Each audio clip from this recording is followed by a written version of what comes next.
Novel नफ़रत है तुमसे बहुत ही इमोशनल और रोमांटिक नावल होने जा रहा है। नाज़रीन अपने कमेंट्स और लाइक का इजहार ज़रूर कीजिए ताकि हमारी हौसला अफजाई हो सके। नाज़रीन हमारे चैनल को सब्सक्राइब करके बेल के आइकन को प्रेस कर दीजिए ताकि हर वीडियो आप तक जा सके। सुर्ख जोड़े में सजी संवरी परियां यहाँ रूम में बैठी अपने हाथों को तक रही थी। आंसू ज़ारो-कतार चेहरे को भिगो रहे थे। कितना खुश थी वो आज। सुबह का आगाज़ हुआ तो परिहा का चेहरा किसी फूल की तरह खिला हुआ था। आज उसकी शादी थी अपनी बचपन की मोहब्बत दिलावर से। बचपन में ही उसकी माँ ने अपनी बीमारी के बायस परिहा की 9 उम्री में ही अपने भांजे दिलावर से मंगनी कर दी थी।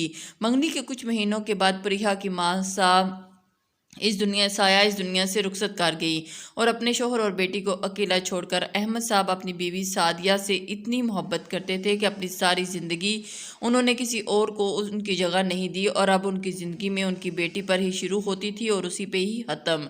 शादी की तैयारियां ज़ोर शोर से जारी थी और शादी के फ़ौरन बाद ही तमाम शॉपिंग अहमद साहब ने प्रिया उसकी पसंद से ही करवाई थी। दुल्हन के जोड़े में अपने दूल्हे का इंतज़ार करती प्रिया ड्रेसिंग रूम में अपनी फ्रेंड्स को और कज़न के साथ बैठी हुई थी। तभी उसका मोबाइल पे पैगाम मसूल होने की बेल बजी। प्रिया ने मोबाइल उठाया और स्क्रीन पर रेयान का नाम देखा। बेजारियत से उसने मैसेज खोला, देखो परी, मैं जानता हूँ तुम इस शादी से कभी खुश नहीं रह सकती। मेरी बात मान लो, अभी भी बहुत कुछ हो सकता है। मैं दुनिया से लड़ सकता हूँ मगर तुम्हें नहीं खो सकता। प्रिया ने गुस्से में मैसेज डिलीट कर दिया। शायद उसकी ये गलती बहुत भारी पड़ी उस पे। दिलावर बारात ले आया और हाल में शोर बरपा हुआ। बारात आ गई, बारात आ गई।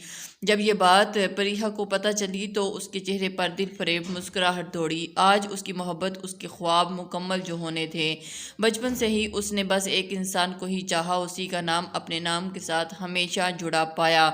ब्लैक शेरवानी में मलबूस खूबरू नौजवान सुर्ख और सफ़ेद रंग का हामिल दिलावर की लड़कियों के ख्वाब को रोंदता हुआ आज अपनी परी को अपने साथ ले जाने आया था।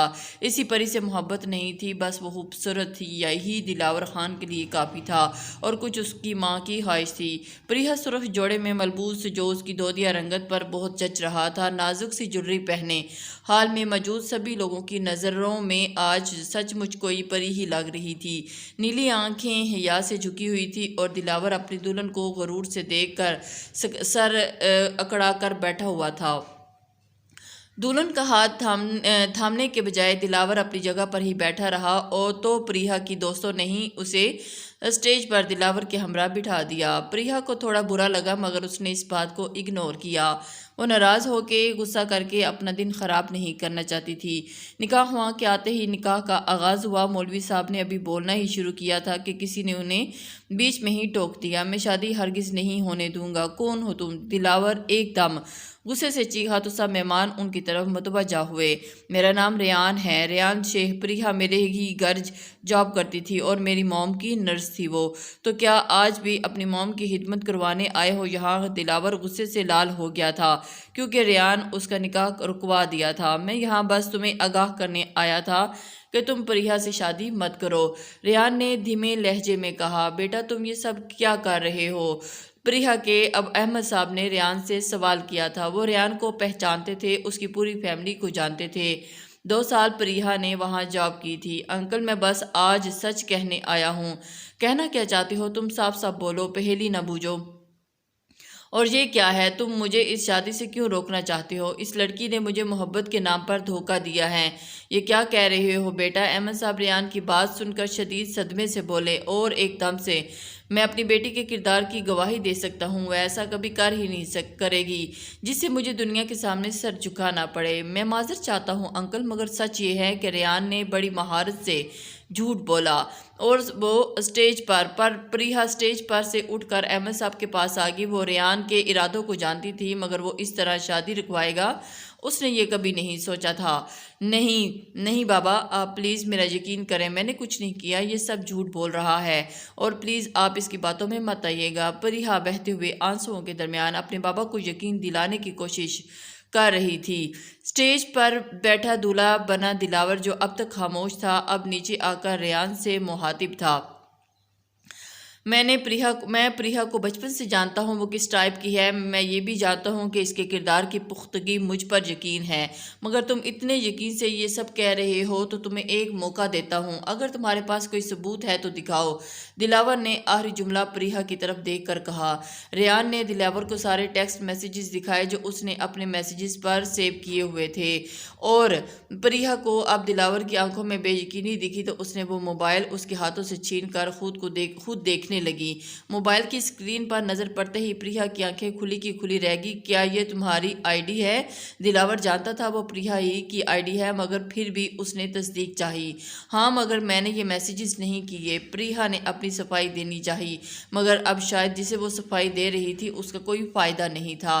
काश उसने रेयान के मैसेजेस डिलीट ना किए होते तो आज उसके पास भी सबूत होता कि रेयान सब झूठ बोल रहा है। दिलावर बगैर किसी कुछ बोले शादी हॉल से बाहर चला गया। प्रिया बेयकीनी से दिलावर को जाता हुआ देख रही थी।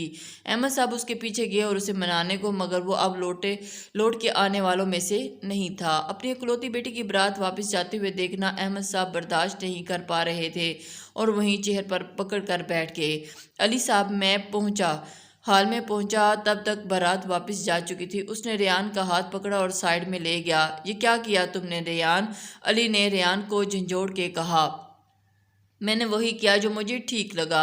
रेयान सफाकियत की सारी हदों को पार करके कहका लगाने लगा। मैंने आप लोगों से कहा था कि वो सिर्फ मेरी ही मोहब्बत नहीं, मेरा जुनून बन चुकी है। अगर आपने मेरी बात मान जाते तो यह आज सब कुछ ना होता। अली अपने भाई की आंखों में जुनून देखकर चंद पल के लिए खामोश हो गया।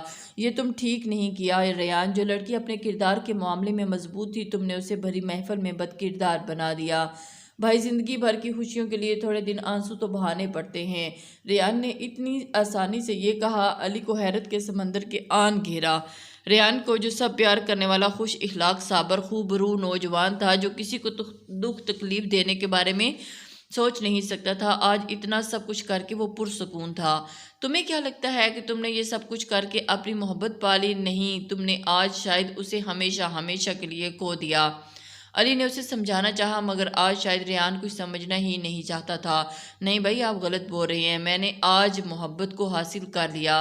वो मेरी थी, मेरी है और हमेशा मेरी ही रहेगी।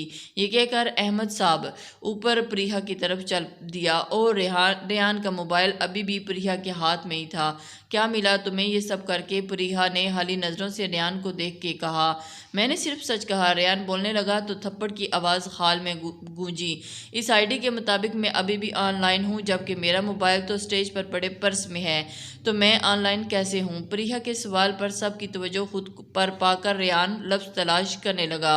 मैं बताती हूँ, क्योंकि तुम्हारा पैड इस वक्त नाइल के पास है और वो मेरी ही आईडी में तुम्हें रिकॉर्ड वीडियो कॉल कर रहा था, और तुमने मेरी आईडी हैक करके मेरी तरफ से तुम्हें पता नहीं कैसे कैसे मैसेज भेजे ताकि हर कोई इस बात पर यकीन कर ले कि वाकई ही प्रिया एक बदकिरदार लड़की है।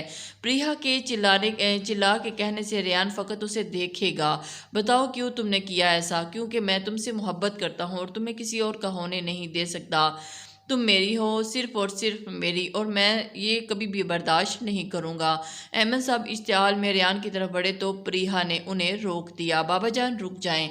नहीं बाबा जान, प्लीज़ आप बैठ जाएं। प्रिया अहमद साहब की खराब होती तबीयत को देखकर उन्हें वापस बिठाने लगी और उनसे कह रही थी कि निका अंकल प्लीज़ आप बैठ जाएं, आपकी तबीयत ख़राब हो जाएगी। अली अहमद साहब को बोलने लगा तो अहमद साहब ने अली का हाथ थामने लगे और उसे कहने लगे कि तुम्हें मैंने हमेशा अपने बेटों जैसा समझा, तुम्हें सालों से जानता था, इसीलिए अपनी बेटी को तुम्हारे घर जॉब करने दी और तुम्हारे भाई ने ही मेरी बेटी की ज़िंदगी बर्बाद कर दी। अली साहब की बातों को सुनकर सिर्फ शर्मिंदगी से गर्दन झुका गया, क्योंकि वो जो कह रहे थे सच ही तो था। अंकल मेरी बात माने, अगर आपको ठीक लगे तो प्रिया का निकाह रेयान से करवा दें। उसने जो भी किया सिर्फ मोहब्बत के हाथों मजबूर होकर किया। वो सच में प्रिया से मोहब्बत करता है। अली ने अहमद साहब को मशवरा दिया था तो अहमद साहब एक बार फिर गुस्से से बोले कि ये कैसे हो सकता है, कैसी मोहब्बत है ये? उसकी जिससे वो मोहब्बत का दावा करता है उसी को भरी महफिल में बेइज्जत किया और सबके सामने बदकिरदार करार दे दिया। तुम्हें क्या लगता है मेरी बेटी ऐसे शख्स से कभी शादी करेगी? कभी भी नहीं, ऐसा हो ही नहीं सकता। अहमद साहब ने अल्फाज मुकम्मल करके रुख मोड़ा तो अली ने प्रिया को समझाना चाहा, क्योंकि वो जानता था कि उसे हासिल करने के लिए रेयान हार नहीं मानेगा। वो उसका अकलौता भाई था। बाप के चले जाने के बाद अली ने रेयान को बहुत लाड से पाला था। वो उसकी हर आदत को जानता था और वो कितने इंतहाई कदम भी उठा सकता था ये भी जान चुका था, और नाकामी की सूरत में क्या करता वो ये भी समझ चुका था। देखो परी बेटा, तुम मुझे अपना भाई मानती हो तो मुझ पर भरोसा करो और रेयान से शादी कर लो। आप ऐसा कैसे कह सकते हैं भाई? अगर मैं आपकी सगी बहन होती तब भी अगर मेरे साथ ये सब कुछ हुआ होता तो क्या सब यही आप फैसला करते? प्रिया ने टूटे लहजे में अली की तरफ देखकर कहा, मैं तुम्हें अपनी सगी बहन से बढ़कर समझता हूँ और ये भी जानता हूँ कि ये फैसला सबके हक में बेहतर है। देखो अपने बाबा को, अगर आज तुम्हारी शादी रेहान से ना हुई तो लोग कितनी बातें बनाएंगे। लोग तो बातें बना चुके हैं भाई। प्रिया ने उन्हें बीच में ही टोका। हाँ, मगर इन बातों को बढ़ने से पहले ही रोक देना चाहिए। अली ने एक और कोशिश की तो अब की बात प्रिया कुछ सोचते हुए मान गई। ठीक है भाई, इससे शादी के लिए तैयार हूँ। अहमद साहब को अपनी बेटी के अल्फाजों पर यकीन ही नहीं आ रहा था। वो कुछ बोलना चाहते थे मगर प्रिया उन्हें खामोश करवा दिया। रेयान का तो मानो खुशी से बुरा हाल था। अली ने काजी साहब को बुलाया और रेयान और प्रिया का निकाह करवा दिया। निकाह नामे पर साइन करते हुए प्रिया ने खुद से ये अहद किया कि वो रेयान को कभी अपनी ज़िंदगी का हिस्सा नहीं बनाएगी। उसने इससे इसका सब कुछ छीना, वो उससे उसकी मुस्कुराहट छीन लेगी। जो लड़की अनगिनत लोगों की दुआओं में रुखसत होना चाहती थी वो आज सिर्फ अपने बाबा के साए में ही रुखसत हो रही थी। अहमद साहब को प्रिया का ये फैसला बिल्कुल पसंद नहीं आया था, मगर वो ये भी जानते थे कि अगर ये शादी ना होती तो दुनिया उनकी बेटी के लिए तंग हो जाती, और कितनी तंग हो जाती। तुम पर हमेशा भरोसा किया मैंने अली, तुम परी को अपनी बहन मानते हो तो आज से मैं तुम्हें इसका सरपरस्त मानता हूँ और तुम्हारी जिम्मेदारी पे मैं अपनी बेटी तुम्हारे भाई को सौंपता हूँ। अहमद साहब का टूटा लहजा सुनकर अली ने उन्हें यकीन दिलाया, आप बेफिक्र रहें अंकल, मेरी छोटी बहन है, मैं हर तरह से इसका ख्याल रखूंगा। अहमद साहब ने ना रेयान से ना ही परी से कोई बात नहीं की। घर पहुंचने पर अली की वाइफ मनाल ने उनका इस्तकबाल किया। अली ने रास्ते में ही मनाल को कॉल करके सब बता दिया था। रेयान और परी की शादी के बारे में भी। माम सोगी क्या? अली ने मनाल से पूछा और वो इसरार कर रही थी कि हाँ सो गई हैं, दुआ के असर की वजह से इस वक्त गहरी नींद में होंगी, मैं उन्हें सब बता दूंगी सुबह। ठीक है, मनाल ने जवाब दिया और अली को दिया, मगर उसकी नज़र प्रिया पर ही थी जिसका चेहरा ज़ब्त के मारे लाल हो रहा था, जबकि रेयान का चेहरा चमक रहा था। मनाल प्रिया को लेकर रेयान के कमरे में चली गई। प्रिया बेड पर बैठने की बजाय कमरे में रखे काउच पर बैठ गई। तुम आराम करो, मैं चलती हूँ। मनाल के जाने लगी तो प्रिया ने उसका हाथ थाम लिया। मैं जानती हूँ इस वक्त तुम पे क्या गुजरी है। अली ने मुझे वहाँ क्या हुआ सब बता दिया था। काल पे और पिछली सब बातें तो मैं जानती ही हूँ, इस सब में तुम्हारी कोई गलती नहीं। हम कल आराम से बात करेंगे, तुम अभी आराम करो, मैं तुम्हारे लिए ड्रेस लेकर आती हूँ। नाइल जाने लगी तो दरवाजे की ओट में झांकता हुआ नाइल एकदम पीछे हुआ। और तुम अभी तक सोए नहीं नाइल? मनाल ने नाइल को घूरा तो वो सटपटा गया। वो मम्मा, मैंने सबकी आवाज़ सुनी तो बाहर बस देखने आया। ठीक है, जाकर सो जाओ। मम्मा, परी यहाँ क्यों आई है इस वक्त, और चाचू के रूम में क्यों है? वो तो कभी चाचू के रूम में जाती ही नहीं थी, मैं कहने पर सो जाती थी। नाइल ने एक और सवाल किया। उसकी शादी चाचू से हुई है तो वो उसी के रूम में अब यही रहेगी, चाचू के कमरे में और उसी के साथ। मनाल ने उसे बहलाना चाहा और वो उसकी बात सुन चुका था। मतलब चाचू ठीक कह रहे थे, परी मेरी चाची बन गई। नाइल दिल में बस सोच सका, क्योंकि ये तो सिर्फ उसका और उसके चाचू का सीक्रेट था और उसको मम्मा के सामने जाहिर नहीं करना था। मम्मा, मैं परी से जाके मिल लूँ क्या? नाइल ने मासूमियत से पूछा। ठीक है, जाओ, मगर तंग नहीं करना परी को। और वो नाइल परी के पास पहुंच गया। ठीक है मम्मा, नाइल बोलता हुआ झट रेहान के कमरे में चला गया और वहां पर प्रिया से मिला। प्रिया मुसलसल अपने हाथों को तके जा रही थी जब नाइल ने उसे आवाज़ दी, चची जान। वो एकदम मुड़कर उसको देखी। कैसी हो परी? वो एकदम से नाइल की तरफ देखने लगी। बहुत प्यार से प्रिया से सवाल किया। पता नहीं, प्रिया ने बगैर उसकी तरफ देखे उसे जवाब दिया। आप इतनी उदास क्यों हो? नाइल ने प्रिया की आंखों में उदासिया और आंसू देख के बोला। दुल्हन बनी प्रिया ने नाइल की तरफ देख के कहा, जब किसी की दुनिया ही लुट जाए तो वो जो चाहे उसे ना मिले, जो वो ना चाहता हो तो उस पर ज़बरदस्ती मुसल्लत कर दिया जाए तो उदासी के अलावा और क्या रह जाता है ज़िंदगी में। प्रिया ने नाइल को अपनी तरफ गैर मुतवज्जो पाकर अपने दिल का बोझ हल्का किया, क्योंकि वो बच्चा था, इन बातों को समझ नहीं सकता था। नाइल प्रिया हो अब बहुत गौर से देख रहा था। उसकी ज्वेलरी, उसका ड्रेस, उसका सब बहुत अच्छा लगा।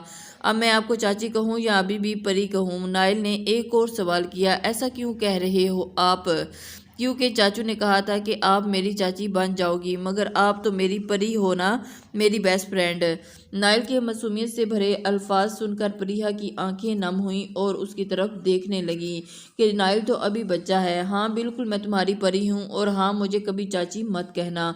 नाइल प्रिया की बात सुनकर से रूम से बाहर चला गया, और अब प्रिया अपनी ज़िंदगी बर्बाद करने वाले रेयान शेख से कैसे बदला लिया जाए, ये सोच रही थी। नम आंखों के बावजूद प्रिया रेयान शेख के फ्यूचर के बारे में सोचकर मुस्कुरा दी, और उसके फ्यूचर के बारे में इंतहाई प्लानिंग कर चुकी थी। तुम्हें क्या लगा मुझसे शादी करना तुम्हारी जीत है? नहीं, ये सब तुम्हारी सबसे बड़ी हार है रेयान। तकरीबन आधे घंटे के बाद रेयान रूम में आया और प्रिया के कदमों में बैठ गया।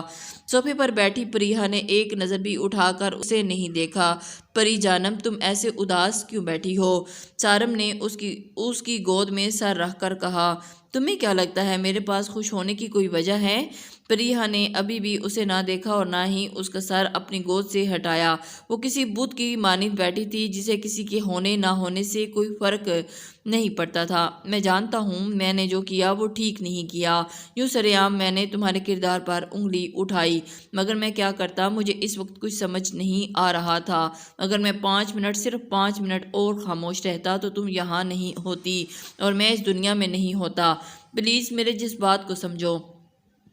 रेयान ने उसके गालों को और हाथों को प्यालों में लेकर कहा, मेरे बाप को बड़ी महफिल में जलील किया तुमने, मुझे दुनिया में बद किरदार किया तुमने, और तुम चाहती हो तुम्हारे जज्बात को समझो। प्रिया अब सोफे से उठकर रेयान के सामने खड़ी हो चली थी। मैं मानता हूँ मैंने गलत किया और सारी ज़िंदगी मैं तुमसे माफ़ी मांगूंगा बस। रेयान ने उसे गले लगा के कहा, और ऐसे बर्ताव कर रहा था जैसे कोई इतनी बड़ी बात ही ना हुई हो। दूर हो मुझसे, खबरदार तुमने मुझे हाथ भी लगाया तो। प्रिया ने उसे दूर धक्का दिया। अच्छा तुम नाराज ना हो, देखो मैं तुम्हारे लिए क्या लाया हूँ। रेयान ने फूलों का गुलदस्ता प्रिया के आगे किया।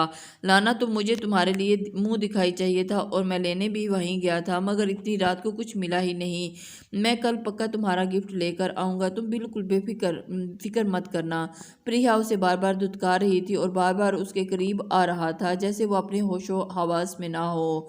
और रेहान के लिए बस इतना ही काफ़ी था कि उसकी परी से और उसके पास थी। वो गुस्सा कर रही थी, जो कि फितरी था। जो कुछ भी रेयान ने उसके साथ किया और उसके बाद ये रिएक्शन होना था।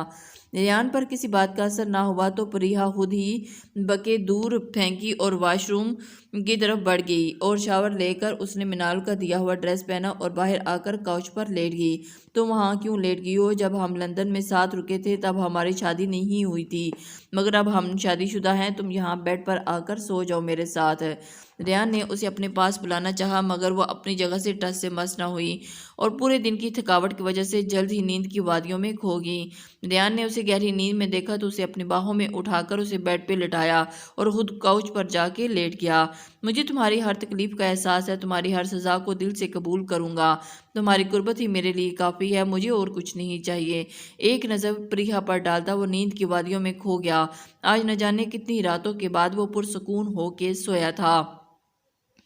सुबह रेयान सवेरे आंख खुली, खिड़की से आती हुई धूप की वजह से खुली, और उसने एक नज़र बेड पे सोई हुई प्रिया को देखा और वॉशरूम की तरफ बढ़ गया। वापस आकर उसने प्रिया को गहरी नींद से सोई हुई थी। रेयान ने उसके चेहरे पर आई हुई लटों को हटाया, जिससे प्रिया थोड़ा सा गुस्मसाई, और फिर रेयान उसके कान में सरगोशी करने लगा, उठ जाओ जानम, सुबह होगी। रेयान की आवाज़ सुनकर प्रिया ने आंखें खोली तो उसे चंद पल के लिए लगा कि ये समझने में कि वो रेयान के साथ है। प्रिया की नीली आंखों में सुर्ख डोरे देखकर रेयान बेहुद सा हुआ। जानम ऐसे मत देखो, आशिक तो मैं पहले ही हो गया हूँ, दीवाना भी हो जाऊंगा।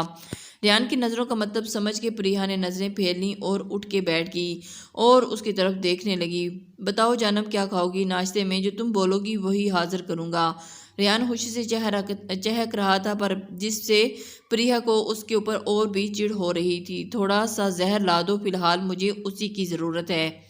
प्रिया ने बगैर किसी तासुर के उसे ये बात की और बेड से उतरकर वॉशरूम जाने लगी। तभी अचानक उसे याद आया कि वो तो काउच पर सोई थी, मैं काउच पे सोई थी, बेड पे कैसे आई। प्रिया की जहर वाली बात रेयान को पसंद नहीं आई थी, मगर नाराज़ तो वो बिल्कुल भी नहीं हुआ था। मैंने लिटाया तुम्हें, रेयान ने ड्रेसिंग टेबल के सामने खड़े होकर उसे इतने आराम से जवाब दिया कि उसका अंदाज देखकर प्रिया के तो मानो तन बदन में आग लगी और वो मुठियां पीछे वॉशरूम में घुस गई। वॉशरूम से बाहर आई तो रेयान अपने मोबाइल पर मसरूफ था। प्रिया ने बेड पर बैठकर एक ड्रेस देखा जो उसके पूछने पर रेयान बोल पड़ा कि भाभी ने दिया है तुम्हारे लिए और कुछ सामान भी है, कहा है कि रेडी हो जाओ, नाश्ता वो रूम में ही भिजवा रही हैं। ड्रेस लिए खामोशी से प्रिया ड्रेसिंग रूम में चली गई और सिर्फ ड्रेस ही पहनकर वो चूड़ियाँ बाहर आई। चूड़ियाँ और ज्वेलरी जो कि मिनाल उसके लिए देकर गई थी, उसने उसे हाथ भी नहीं लगाया। रूम से बाहर आई तो रेयान उसका नाश्ते पर इंतज़ार कर रहा था। आ जाओ जानम, नाश्ता कर लो, भूख लगी होगी ना तुम्हें। रेयान ने उसे नाश्ते के लिए बुलाया। और मुझे भूख नहीं है, तुम्हारे साथ बैठकर खाना है, अच्छा है कि मैं भूखी ही रहूं, वो उसे एकदम से बोल गई। प्रिया कमरे से जाने लगी तो रेयान ने उसका हाथ पकड़कर उसे अपने करीब किया और उसकी इतना करीब किया कि मेरे साथ नहीं खाना, ठीक है मैं चला जाता हूँ, तुम यहाँ नाश्ता कर लो, नाश्ते की फ़िक्र तुम करो, मुझे अपने बाबा की फ़िक्र है, मैं अपने घर जा रही हूँ। ये कहकर प्रिया अपना हाथ छुड़वा के बाहर रूम से बाहर आ गई। उस घर में महीने में पूरे 2 साल गुजरे थे और मैं आज भी मुझे याद है कि जब मुझे यहाँ पहली बार मैं आई थी तो इस घर की सजावट को देख के दंग रह गई थी। मुझे क्या पता था कि यहाँ आना, जिसे मैं अपनी खुशकिस्मती समझती थी, वही मेरी बदकिस्मती का सबब बनेगा। प्रिया इस घर को आज फिर वैसे ही देख रही थी जैसे पहली बार आई थी तब देख रही थी। इस घर में 5 अफराद रहते थे। इस घर के सरबराह मोहताब बेगम और जो कि अली और रेयान की माँ थी, और अली और उसकी बीवी मनाल, उनका बेटा नाइल और रेयान। जब इस प्रिया इस घर में आई तो रेयान उस वक़्त लंदन में पढ़ाई कर रहा था। मोहताब बेगम कमरे में दाखिल होने से पहले ही प्रिया ने दरवाज़ा नॉक किया। इजाज़त मिलने पर वो कमरे में दाखिल हुई तो वहाँ अली और मनाल पहले से ही मौजूद थे। अस्सलाम वालेकुम मैम। प्रिया मोहताब बेगम की नर्स थी तो वो उन्हें मैम ही कह के बुलाती थी। वालेकुम सलाम, कैसी हो। मोहताब बेगम के पास अल्फाज ही ना थे प्रिया से बात करने के लिए। जी ठीक, वो मैं बाबा के पास जाना चाहती हूँ। बगैर किसी हिचकिचाहट के प्रिया ने महताब बेगम से इजाज़त चाही। लहजे में नाराज़गी वाजिया थी। मुझे अभी अली और मनाल ने सब कुछ बताया कि देखो परी बेटा, जो कुछ हो गया उसे बदल नहीं सकती। हाँ, अब आगे का फैसला मैं पूरे तरीके से तुम पर छोड़ती हूँ। तुम्हें रेयान का साथ रहना है या तुम नहीं, ये तुम्हारा फैसला होगा और किसी का नहीं। बगैर इसकी इजाज़त का जवाब दिए महताब बेगम ने प्रिया से बात का आगाज़ किया। दरवाजे से अंदर आता रेयान अपनी माँ की बात सुनकर ठटक सा गया। बेयकीनी से वो अपनी माँ को देखने लगा। क्या वो नहीं जानती कि मैं उससे कितनी मोहब्बत करता हूँ और वो फैसला परी के हाथ में दे रही हैं? क्या वो नहीं जानती कि वो फैसला करेगी क्या? बेटा मैं शर्मिंदा हूँ जो कुछ भी रेयान ने किया, मगर अब इससे ज़्यादा कोई तुम्हारे साथ ज़बरदस्ती नहीं करेगा। महताब बेगम ने धीमे लहजे में प्रिया से कहा। प्लीज़ मैम, मैं अभी कोई बात नहीं करना चाहती। मुझे मेरे बाबा के पास जाना है, वो अकेले होंगे और मुझे नहीं मालूम वो कैसे होंगे। प्रिया ने इल्तिजा की तो महताब बेगम ने रेहान को कहा कि वो प्रिया को उसके घर छोड़ के आए। तमाम रास्ते प्रिया और रेहान ने एक दूसरे से कोई बात नहीं की। रेहान अपनी माँ के अल्फाजों में गुम था कि तुम प्रिया के साथ रहना चाहती हो कि नहीं, ये तुम्हारा फैसला होगा। और प्रिया अपने बाबा के लिए फ़िक्रमंद थी। प्रिया के घर के बाहर गाड़ी रुकी तो वो बाहर जाने के लिए दरवाज़ा खोलने लगी, मगर दरवाज़ा लॉक्ड था। क्योंकि ये क्या बदतमीज़ी है, रेहान दरवाज़ा खोलो, मैं कह रही हूँ दरवाज़ा खोलो। प्रिया शदीद गुस्से से लाल हो रही थी। रेहान बगैर उसके गुस्से की परवाह किए बगैर अपनी ही धुन में बोलने लगा। तुम मुझे जो सज़ा देना चाहो दे देना, मगर प्लीज़ मुझसे अलहदा मत होना। तुम फिक्र मत करो, मैं कभी इस रिश्ते को नहीं तोड़ूंगी। प्रिया के अल्फाजों से रेहान के दिल को सुकून मिला तो उसके लबों पर मुस्कुराहट दौड़ गई और उसने दरवाजे का लॉक खोल दिया। हाँ, मगर तुम्हें ऐसी सज़ा दूंगी कि जो तुम्हारे चेहरे की हंसी बिल्कुल ख़त्म हो जाएगी। प्रिया बोल के बाहर चलेगी और जल्द ही घर के अंदर जाकर रेहान की नज़रों से गायब होगी। और रेहान उसके अल्फाज का मतलब समझने की कोशिश कर रहा था। घर के अंदर जाने की उसकी हिम्मत नहीं थी। अहमद साहब का सामना वो नहीं कर सकता था और इसलिए वो वापस उसने गाड़ी स्टार्ट की और तेज़ी से वहाँ से निकल आया। प्रिया ने दरवाज़ा खोला। दरवाज़ा खोल के वो अंदर चली गई तो वो खुलता चला गया। कभी ऐसा कभी नहीं हुआ था कि उसके बाबा कभी दरवाज़ा लॉक करना कभी ना भूले हों। और आज के दिन वो दरवाज़ा खुले का खुला ही रह गया। घर में बहुत अंधेरा था। अहमद साहब अपने कमरे के बजाय प्रिया के कमरे में रखे काउच पर आंखें मूंदे लेटे थे और उनके हाथ में उनकी फैमिली पिक्चर थी जिसमें वो उनकी जोजा और 4 साल की प्रिया थी। बाबा प्रिया ने उन्हें आवाज़ दी तो वो न जाने जागे और शायद रात में बहुत देर तक जागे थे। प्रिया ने उन्हें कंबल उड़ाया और कमरे में आ गई। ड्राइंग रूम में बैठकर वो उस दीवार को देखने में मगन थी जिस पर उसकी और उसके बाबा की ढेर सारी तस्वीरें थीं। किसी में छोटी प्रिया हाथ में ट्रॉफी ली हुई थी और उसके बाबा ने उसे गोद में उठाया हुआ था। किसी में उनके वेकेशंस की पिक्चर्स थी और किसी में प्रिया की स्कूल और कॉलेज लाइफ से जुड़ी हुई तस्वीरें थीं। उसकी बेहतरीन कारकर्दगी के मेडिसन और ट्रॉफी भी उसी दीवार पर थीं। बेख्तियारी ही उसकी आंखों में नाम हुई। पास करने के बाद वो नर्सिंग का कोर्स करना चाहती थी जिसकी BSc अपनी इजाज़त अब अहमद साहब ने बखुशी से दे दी। अहमद साहब अली की कंपनी के डायरेक्टर थे और अली इनसे काफ़ी करीब भी था। अहमद साहब भी अली को उसके अंदाज और अखलाक की वजह से बहुत पसंद करते थे। अपनी पढ़ाई पूरी करने के बाद अली बिजनेस करना चाहता था और उस वक़्त वो लोग लंदन में रहते थे। अली के वालिद सिकंदर शेख इस वक्त लंदन जाने माने बिजनेसमैन में से एक थे, मगर अब वो पाकिस्तान वापस जाना चाहते थे। उम्र के उस दौर में वो अपनी ज़िंदगी के आखिरी दिन अपने मुल्क में गुजारना चाहते थे, मगर अफसोस उनकी ये ख्वाहिश ही रही और एक कार एक्सीडेंट में वो हाल के हकीकी से जा मिले। अली उनकी ख्वाहिश का एहतराम करते हुए उसने अपना सारा बिजनेस पाकिस्तान में शुरू किया जिसने बहुत कम अरसे में ही तरक्की पा ली और इस तरक्की में अली अहमद साहब को अहम हिस्सा समझता था। वो शुरू ही से अली के साथ थे और उन्होंने अपने एक्सपीरियंसेस से अली को बहुत कुछ सिखाया भी था। प्रिया ने 4 साल में नर्सिंग का कोर्स पूरा कर लिया था और अब जॉब करना चाहती थी, मगर इसकी इजाज़त अहमद साहब उसे नहीं दे रहे थे। प्लीज़ बाबा, मेरा क्या फ़ायदा होगा इतनी पढ़ाई करने का। प्रिया ने अपने बाबा को मनाने के लिए हर कोशिश कर ली थी, मगर अहमद साहब ने अपना फ़ैसला नहीं बदला। देखो बेटा, बेटियों को इसलिए नहीं पढ़ाया जाता कि वो कल अपने आने वाली जिंदगियों का सामने करने के लिए तैयार हों। उन्हें शऊर देने के लिए पढ़ाया जाता है, उनका मुस्तकबिल संवारने के लिए पढ़ाया जाता है, नौकरी करने के लिए नहीं। और मेरी बेटी मेरी परी है और मैं इससे नौकरी कैसे करवाऊं भला? और तुम्हारी सास को बिल्कुल पसंद नहीं आएगा तुम्हारा नौकरी करना। वो अभी भी ये समझती हैं कि तुम्हें मैंने बहुत झील दे रखी है। तो बाबा, अभी मैं आपके घर में ही हूँ, आप ही मेरी ज़िंदगी के फैसला करोगे, ना कि हाला जान। प्रिया अभी भी अपनी ज़िद पर कायम थी। ठीक है, तुम दिलावर से इजाज़त ले लो, अगर उसे कोई मसला ना हो तो मुझे भी कोई नहीं होगा।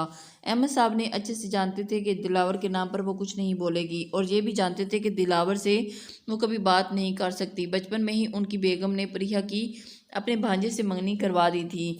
इस वक्त प्रिया सिर्फ 5 साल की थी और दिलावर 9 साल का। प्रिया को ये बात हमेशा से पता थी कि वो एक दिन दिलावर के घर जाएगी और अपनी खाला जानी के घर, जो उससे बहुत मोहब्बत करती थी।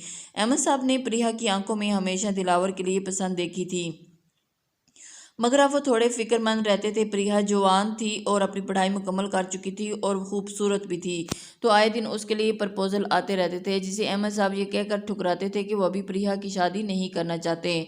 दिलावर अपनी फैमिली के साथ तकरीबन 5 साल दुबई में था। दुबई जाने से पहले सब कुछ ठीक था, मगर उनके जाने के बाद 5 साल गुजर गए, मगर उनका कोई राब्ता नहीं था। और ये बात अहमद साहब ने प्रिया से छुपाई थी क्योंकि उनका दिलावर और उनके घर वालों से कोई राब्ता नहीं। यही बात अब अहमद साहब को खटक रही थी। वो किसी को भी प्रिया की मंगनी के बारे में बताने से हिचकिचाते थे। अली उनके चेहरे पर परेशानी देखी तो पूछने पर अहमद साहब ने अली को सब कुछ बता दिया। तो अंकल, आप उसे जॉब करने से क्यों रोक रहे हैं? अली ने अहमद साहब से प्रिया की नौकरी करने के हवाले से पूछा तो उसके अली अहमद साहब कहने लगे, बेटा, मैंने आज तक हर बुरी नज़र से बचा के रखा है। आजकल का माहौल देखो, प्रिया बहुत मासूम है, बच्चों जैसी हरकतें करती है, बचपना तो ख़त्म हुआ नहीं उसका, अकेले कहीं आ जा नहीं सकती, बाहर की दुनिया का कैसे सामना करेगी? और बेटा, शक्ल सूरत की वो बहुत प्यारी है। मैं बाप होने के साथ साथ एक मर्द भी हूँ और उसके ऊपर उठने वाली लोगों की नज़रों को समझ सकता हूँ। यूँ मैं उसे कहीं आने जाने की इजाज़त नहीं देता। अहमद साहब ने अली को अपना सारा मामला बताया तो एक वक्त अली भी सोच में पड़ गया। वो प्रिया को अपनी छोटी बहन ही मानता था और उसके लिए वैसे ही फिक्र करता था जैसे अहमद साहब। अंकल अगर आप बुरा नहीं माने तो आपसे एक बात बोलूं। अली ने अहमद साहब से इजाज़त चाही तो अहमद साहब ने उसे प्यार से कहा, जी बेटा, आप इजाज़त क्यों मांग रहे हैं? क्योंकि मैं चाहता हूं कि प्रिया मेरे घर में जॉब करे। मम्मा की तबीयत ठीक नहीं रहती और मनाल भी एक्सपेक्ट कर रही है। मुझे मम्मा के लिए वैसे भी एक नर्स चाहिए थी और प्रिया ने नर्सिंग का कोर्स किया है, तो इसलिए मैं चाहता हूँ कि इस तरह उसका जॉब जॉब का भी शौक़ पूरा हो जाएगा। मेरे घर में वो हर तरह से महफूज होगी और आप भी बेफिक्र रहेंगे। बेफिक्र रहेंगे। अहमद साहब को अली का मशवरा बहुत पसंद आया और अली को वो सालों से जानते थे, उस पर एतमाद करते थे और उसकी फैमिली को भी जानते थे। इसलिए ये तो तुमने सारा मसला ही हल कर दिया, मैं आज ही परी से बात करूँगा।